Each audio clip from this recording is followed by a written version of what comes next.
Hi, it's me, Kuya Jopoy, and welcome back to another episode of SONDATES.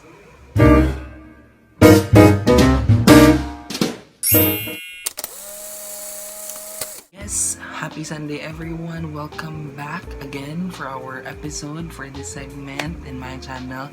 It's called SONDATES, and if in case you don't know yet why SONDATES, please watch the first episode of this segment. And for this episode, what I'm gonna be talking about is the enemies of prayer. Well, I just happened to finish the 12 days of prayer and fasting that we had in our church. Maybe some of you are watching this video is from CLC also. Now, shout out to all of you. And yeah, that's commonly what we do at the beginning of the year to, engage into increasing our spirituality.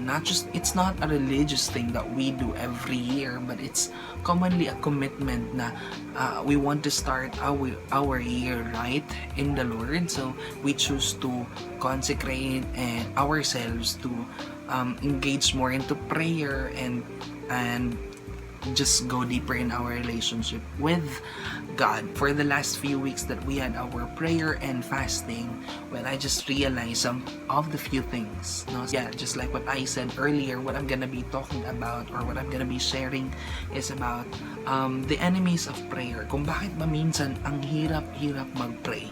No? Bakit nga ba mahirap mag-pray? Bakit mahirap mag-establish ng prayer life? So, there are 4 enemies of prayer. Number 1 is when we think that we are already sufficient on our own. It's when we think that we act as if like we can do things on our own.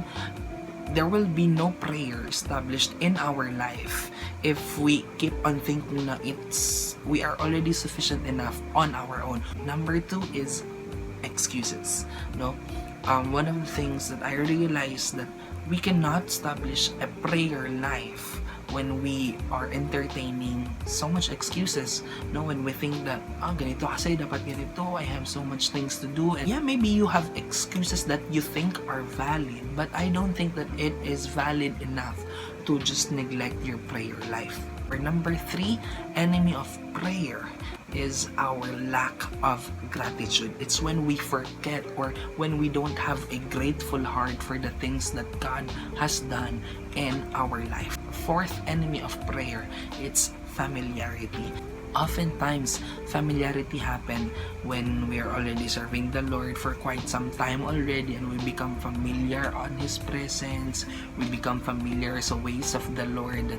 Sometimes nakakalimutan natin yung mga basic things, especially our prayer life. These are the enemies of prayer. Una-una, it's when we think that we are sufficient, and then excuses, it's lack of gratitude, and then familiarity. For short, the main problem or the main enemy of our prayer life is our self. Well, how do we transition from that? From being sufficient on our own to being dependent to God. And we have to depend to Him even more and recognize that we cannot do it on our own. Now, from excuses, we have to desire Him. If we don't have the desire to know God in our life, we will not really do something about it, and we will always have our excuses. From lack of gratitude, we have to transition to delighting on His presence. When we think that, Lord, being with you, being in your presence, I'm already taking delight, God, on just being with you every day of my life. Number 4, from being familiar to drawing ourselves even more every day. That we have to be committed in our devotion. We have to be committed in our prayer life. We have to be committed in our growth in the presence of God. And if you are already committed on that, we are going to do anything and everything just to draw ourselves even closer to the Lord.